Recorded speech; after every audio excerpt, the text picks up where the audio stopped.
Dude, pick a Jurassic Park movie and I will defend it to my last breath. That is a challenge that I hold anyone to.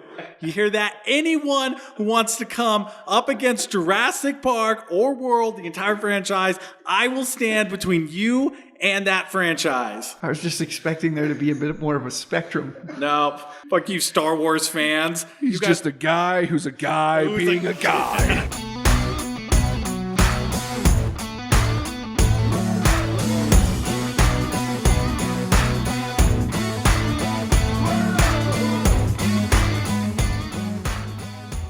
Welcome back to the What's Our Verdict podcast. We are going to talk about the movie Larry Crowne. I'm your host, JJ Crowder. I'm here with my co-hosts, Javier Ortiz. What up, nerds? And Ian Anderson. Some shit. Getting there. Telling you, that was much more comfortable than last time, so I'm proud of you. I'm loose. I'm loose. Yeah, we just did a really great review, so he's all fired up now. Larry Crowne was released in 2011.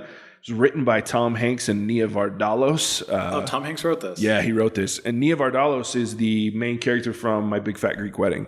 I never saw that. So those two are the writers. It was directed by Tom Hanks as well, and then obviously starred Tom Hanks. But this cast is like a veritable who's who of past stars and future stars. Like, it's crazy. Let's roll through it. We got Tom Hanks, Julia Roberts, Bryan Cranston, Cedric the Entertainer, Taraji P. Henson, Gugu Mbatha-Raw, Rami Malek, obviously Oscar winner. He's amazing. Got George Takei in there. Yeah, right? George Takei, Wilmer Valderrama, Pam Grier, Grace Gummer. So Grace Gummer is, who's her mom? Meryl Streep. Oh. That's Meryl Streep's daughter. Wait, which one? One of the classmates, the blonde from the class. Oh, yeah. I can kind of see. Yeah, next time you see her, you can be, oh yeah, I see it. So that's Meryl Streep's daughter. Rob Riggle, Randall Park, and I didn't realize it until this watching. Rita Wilson, the banker, the mortgage lender chick that he was talking to, that's his wife. That's Tom Hanks' wife. Oh, that's awesome. So I was sitting there laughing as I'm watching this last night going, they had to have had so much fun playing those two parts against each other.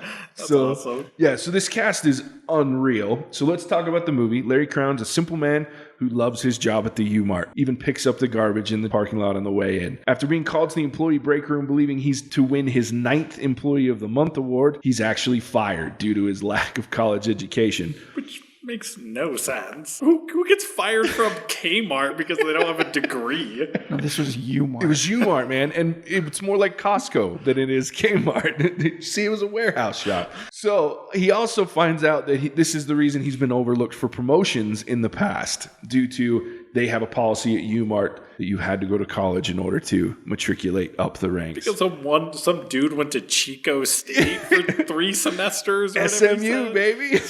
I love Rob Riggle shows his ring. SMU. They don't just hand those out. So after being fired, Larry goes on the hunt for a new job, which turns into a fruitless effort as his only experience is in retail and that of being a Navy cook. He also visits the bank that owns his mortgage to discuss refinance options that they promised him would be available, which of course, due to the economy, are not. Larry then finds himself speaking to his neighbor Lamar, played by Cedric the Entertainer, who tells him he needs to go back to college, and then tries to sell him the course catalog for 50 cents and haggle. It's like $1 and I'll take half off. 4 dimes, 2 nickels. 4 dimes, 2 nickels. I love that guy. It's so good.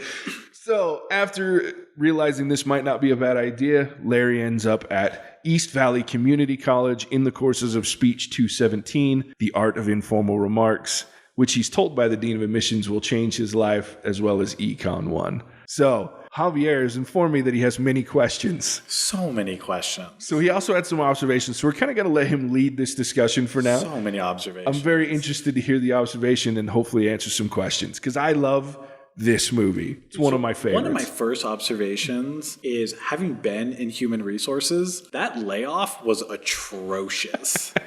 Like, that was so painful to watch. And not to mention, like, discriminatory and like the part where he's like, the old man sitting on the couch going, your lack of education will I just will forever retard your matriculation. He's like, yeah, you're just a retard. He's like, you're Crowne, you're a forever retard.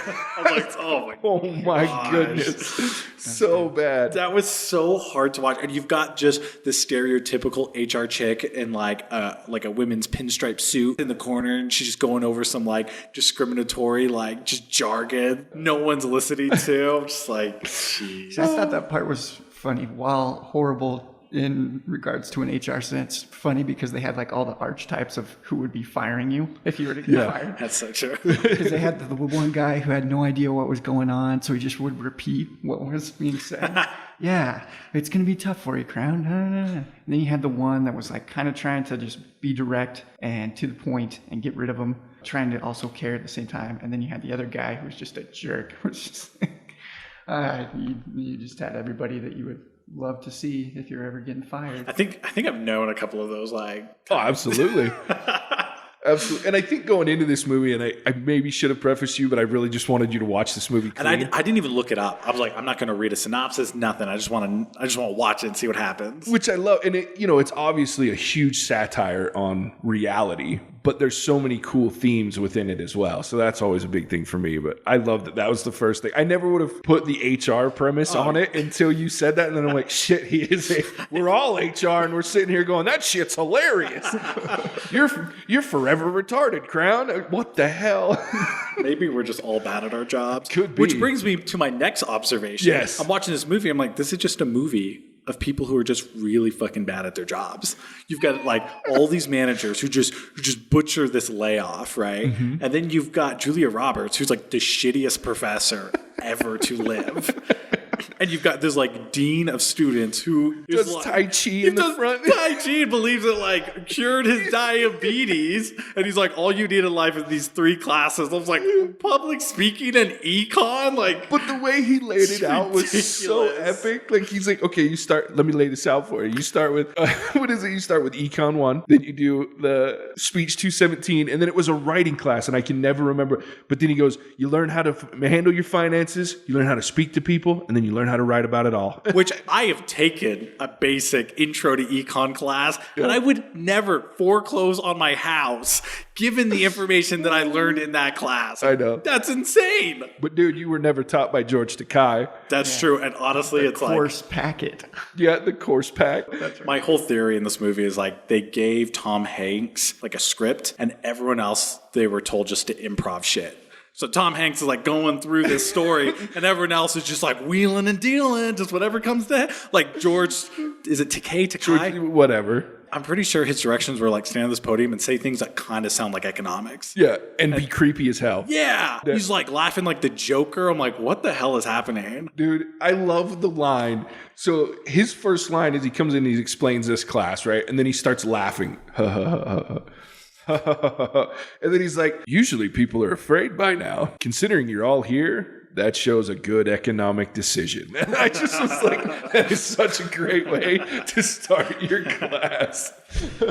Like when we'd take snapshots of his and like those student presentations, I leaned over to my wife and I was like, dude, if I wanted to watch just shitty presentations done by students and professors of like, I'd go back to BYU.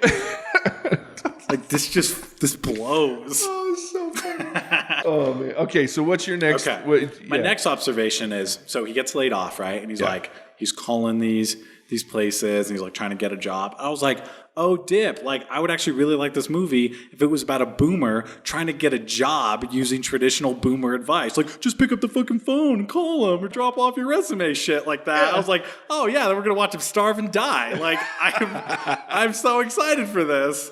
And then he like goes, like you watch him go back to school and try to get a job and go to school and have a relationship and have friends. I was like, oh yeah, welcome to the 21st century, bitch. Kind of like, I just really felt good about that. I mean, it's really, it's a stark contrast between generational ideas throughout the movie, right? Oh yeah. And I love how they're all intermingled and you can see the differences. I mean, you've got Bryan Cranston, whose character just cracks me up. I'm a guy who's a guy being a guy. I loved his character so much because it's like, it's so easy to hate him, but at the same time, you're just like... I have thought that same fucking thing before.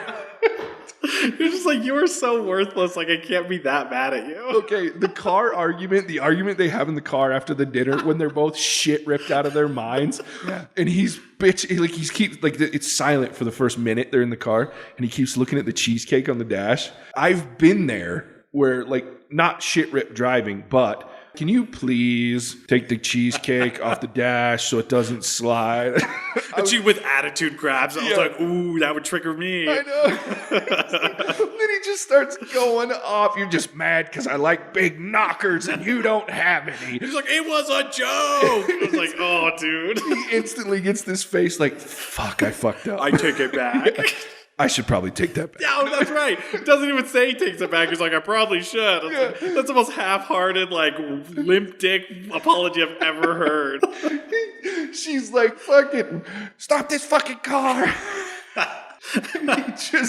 He's like, I said I'd take it back. He never actually takes it back. He never apologizes. He keeps saying, I will. And then she gets out and he goes, fine, you washboard, and drives off. I do love that, like, when he gets out of jail for his DUI, he goes back Yeah. home. She has all his junk on the lawn, playing his porn on know. repeat. I wrote down the notes. So the effort it would take to keep that that's what I was plugged in thinking. so that you could have his She, porn. like, dug through his computer to find it, you know, like... Dude, that was dedicated. And then he throws the cheesecake against the door. Oh, yeah. And Nicole's like, oh, the cheesecake. It lasted so long.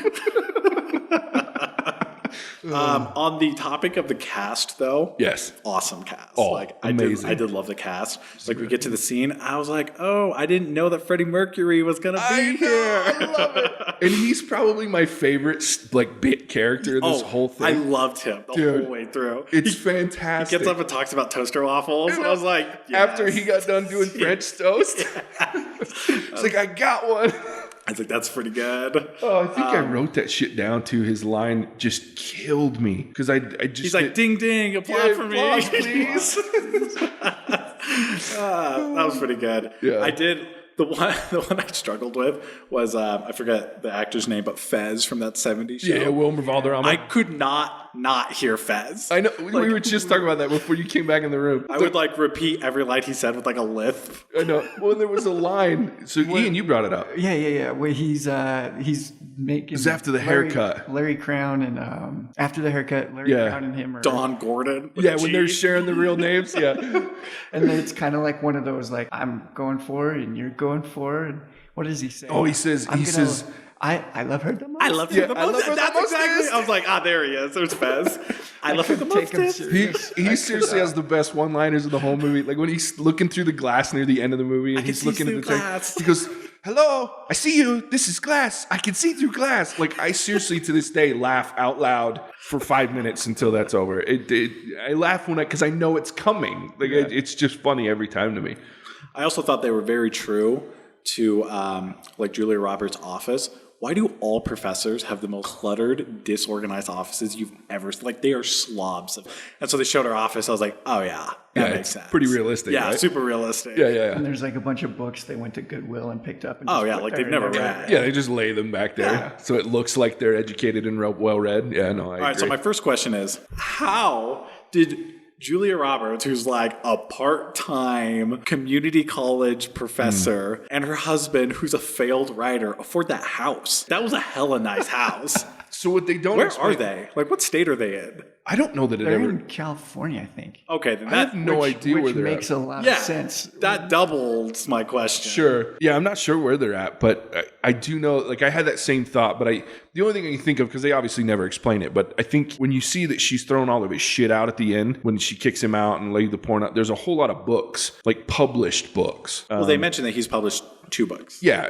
And here's the thing is, if you publish a book, they pay you pretty well. Yeah, and you get like royalties on it. Sure. So my assumption is they're getting by on that shit, But plus they also her mentioned income, that because her she income does is bring it paying the up. bills. Yes, and I think And so. he just looks at porn and he's otherwise unemployed. My guess is the how, and again, this is all speculation, but it's the only thing that makes sense because I had that same question, and that the million times I've watched it, I go, fuck, it still doesn't make sense. But if he got a good, if it did well up front, say the first one did well, because he comes out talking about this, writing another book or a follow up to the second one or whatever at the beginning. All it takes is a big advance on a second book and you can buy your house outright, or you can, you know what I mean? So maybe they own the home. I don't know what it is, but you're not wrong. It's All right. But I also like buy this. that. This brings me to the point that I wrote down that I think I noticed this very heavily this time because I was paying more attention to different things watching it this time, knowing I was going to be talking about it. The contrast between the two of them. Larry Crowne over here, he just lost his job. He talks about with Lamar, his neighbor, later about how he had planned on watching his kids grow up, and so he's divorced. His wife left him. He bought his wife out of her half of the house. He's really in a shitty place, right? Like she's got everything that she seems to have been aiming for. She's married, albeit to a really bad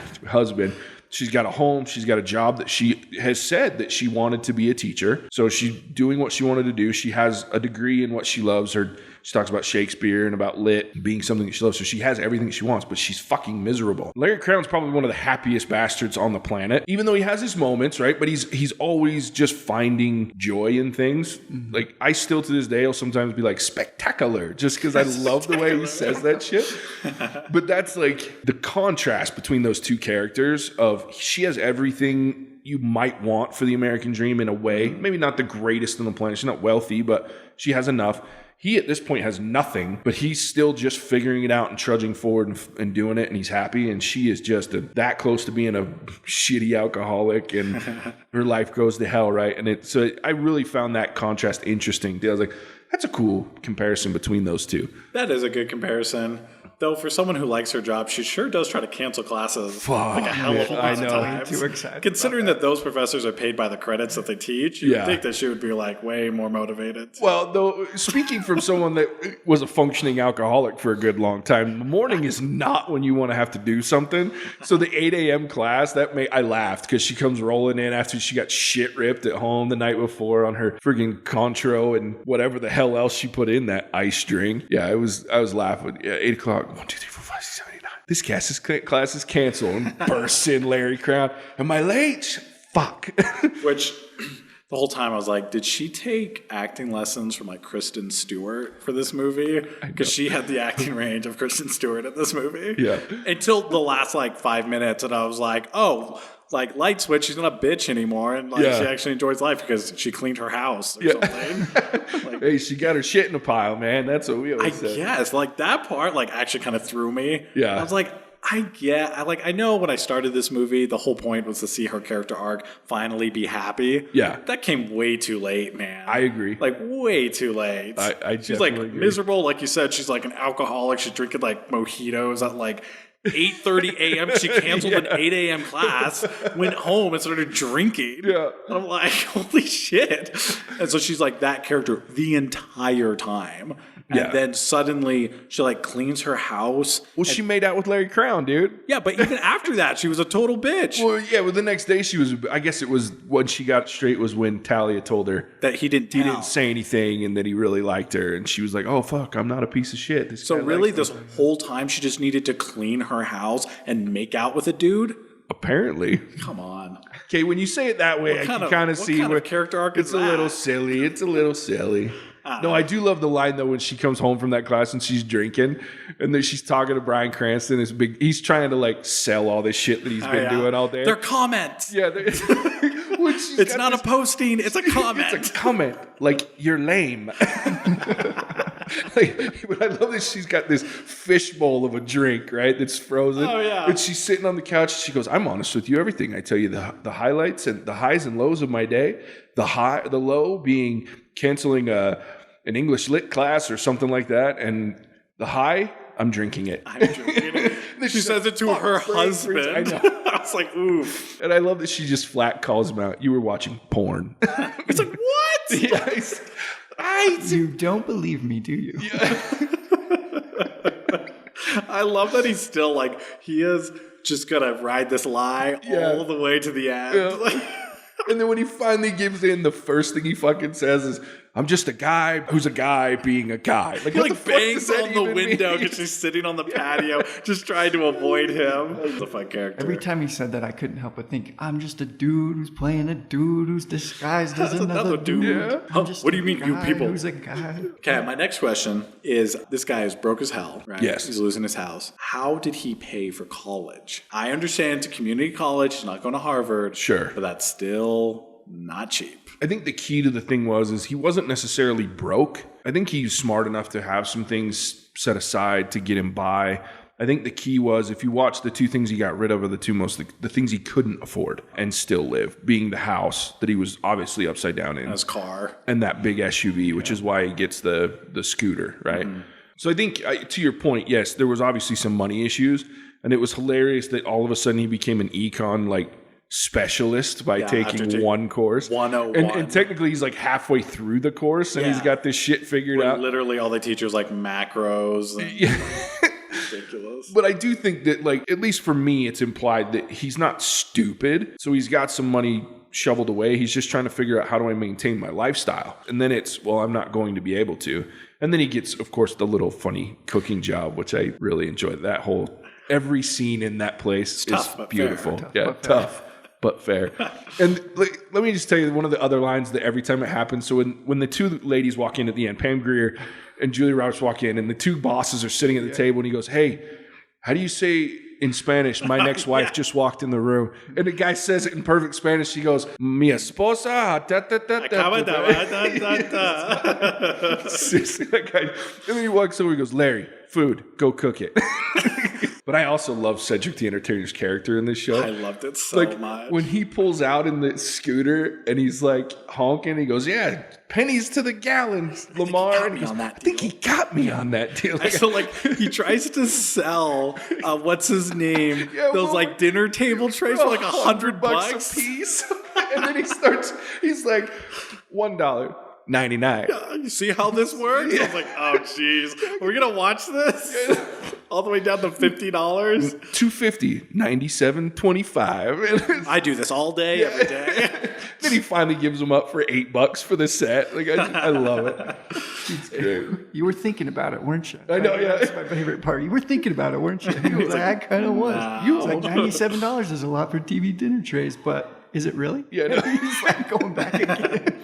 But I do love that he's got a boat. He's like the one time. Oh yeah, where he's just like kicking back. When the scooter gang comes rolling around the corner and he pops up in his boat, "We're being invaded." Oh yes, I thought that scooter gang was hilarious. I love the part where they pass by like a real motorcycle gang and they're like, "What are you doing?" Oh god, I love it. Like the whole thing with the scooter gang cracks me up. Like where they're making him snap.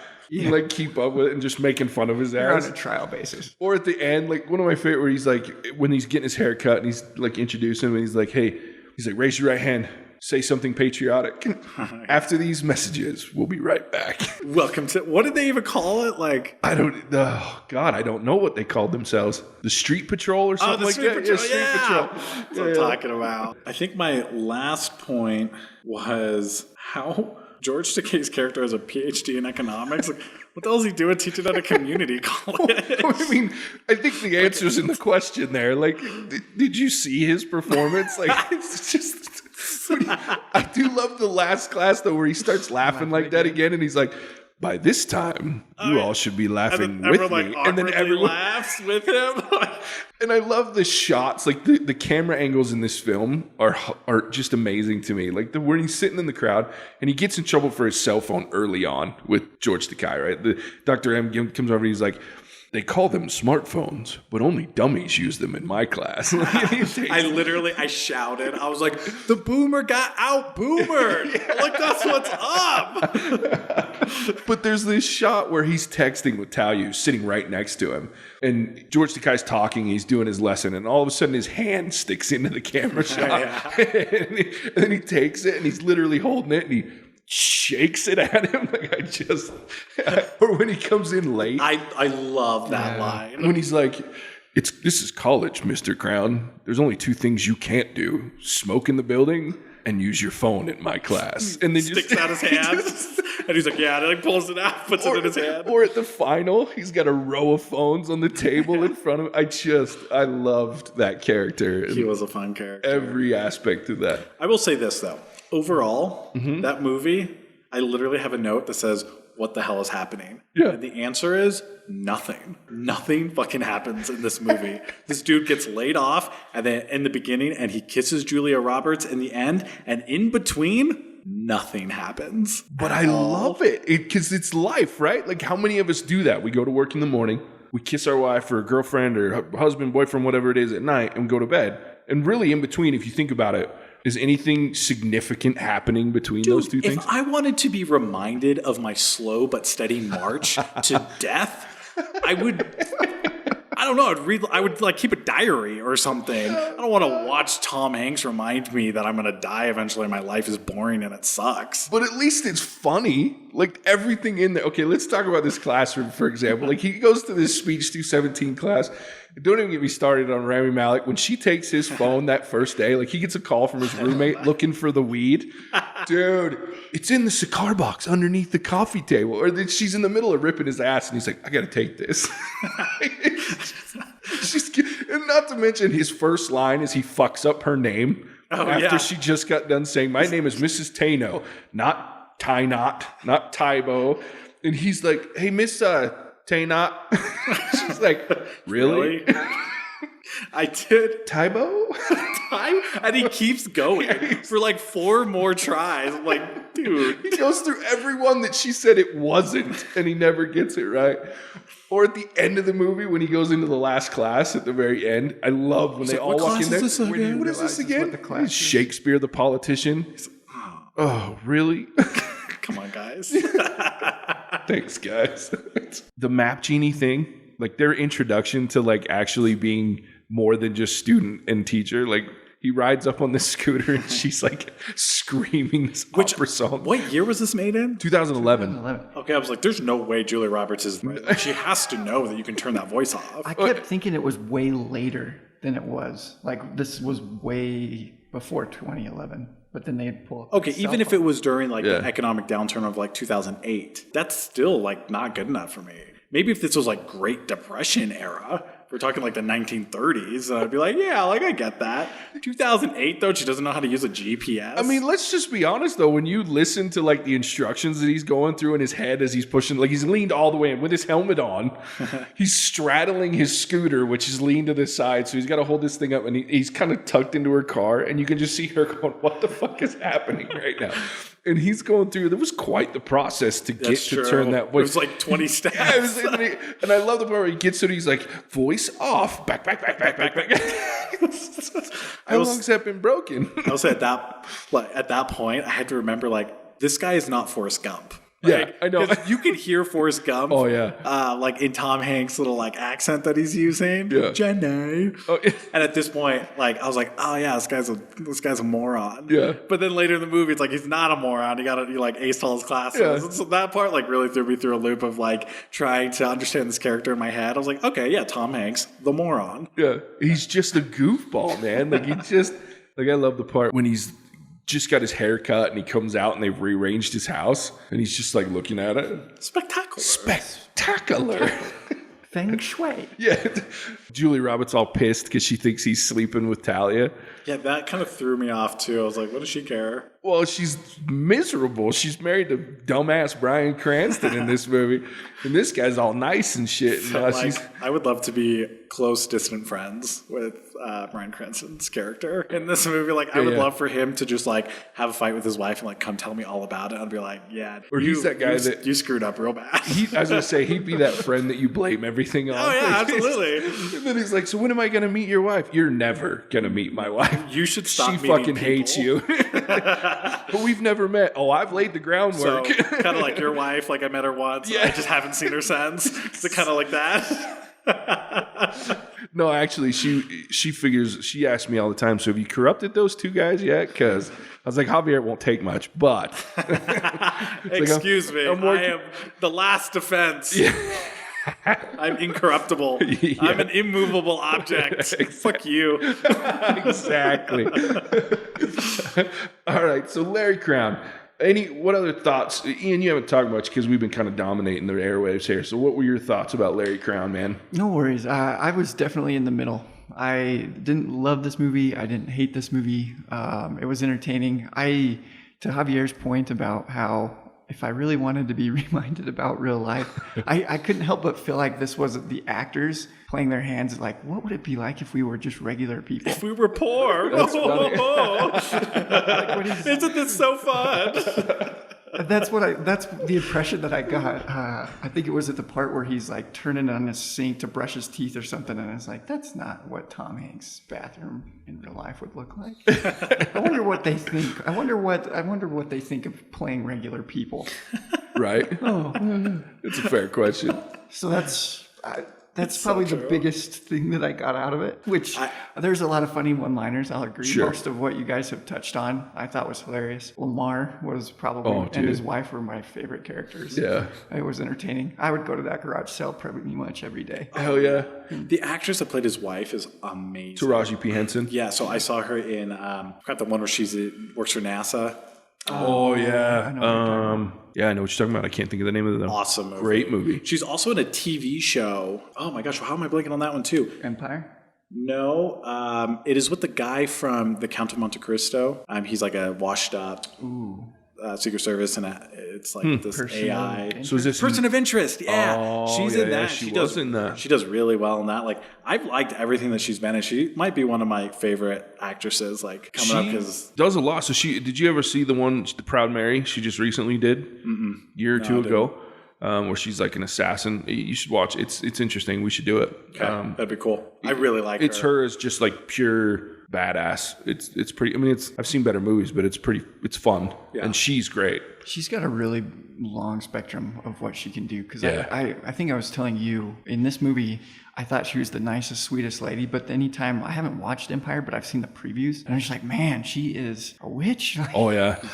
I don't know, and she's able to like play that whole spectrum, so I was pretty impressed with that. Yeah, she plays the range, because you can believe it. Like when she walks up to Larry because he's moving, and she's like, Larry, she's like, I'm gonna miss you, Larry. And he's just like, holy shit. I didn't think she had like a big enough part in this movie. I was like, I would love to see more of her. Yeah, I agree with that. She's to Ian's point though. I had a note where I'm like, it seems like someone explained to some dude in the Congo like what an American college looks like. Yeah. And it was explained by a Valley girl. And that dude wrote a script. Yeah. I was like, they're like, when he meets the little scooter gang, they're like snapping. I know. I'm like, what is happening here? Here's what I think though, like when I watch this movie and I see that silly shit, I can't, it's not a stretch for me to go, there's people out there that do that shit.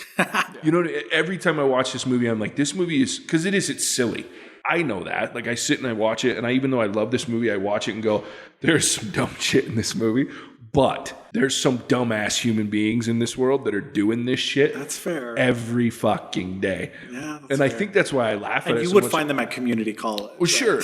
Well, or no offense. At my house, I do some of the, like, there's some shit that happens, and he says that I'm just like, me and my friends would do some shit like that. Like, we would say some dumbass shit like that. Like, I could see myself winning the lottery and going, what the fuck do I want to do with the rest of my life? I'm going to have a never-ending yard sale. Yeah, I just want to haggle. I want my job to be haggle. No shit. I'm just going to come in, and I love when he's sitting there and he's given, one of my favorite parts is when Lamar and Larry Crowne are sitting there talking, and the lady, he comes in and they're like, let him go. He goes, yo, man. He goes, on a bloody Friday. He goes, that's how they do it. And then the lady walks in and he goes, what you got to remember is a lady with the measuring tape means money in my pocket. And he gets up and goes and starts haggling with this lady. With the foosball table, he's like, yeah, Brett Favre voted that or whatever he said. And he's just making some shit up. It was David Beckham. Oh, that's right. Yeah, this was David Beckham's in David Beckham's house. I got an offer for $1,800. All you got to do is beat that. Like, who the hell is going to pay you more than $1,800 for a used foosball table? So many great moments in this movie. I mean, this movie is like comparable to like Napoleon Dynamite for me. Great one-liners. There's a lot of funny characters. Overall, though, the movie is just like, like it's a movie. Like, yeah, sure.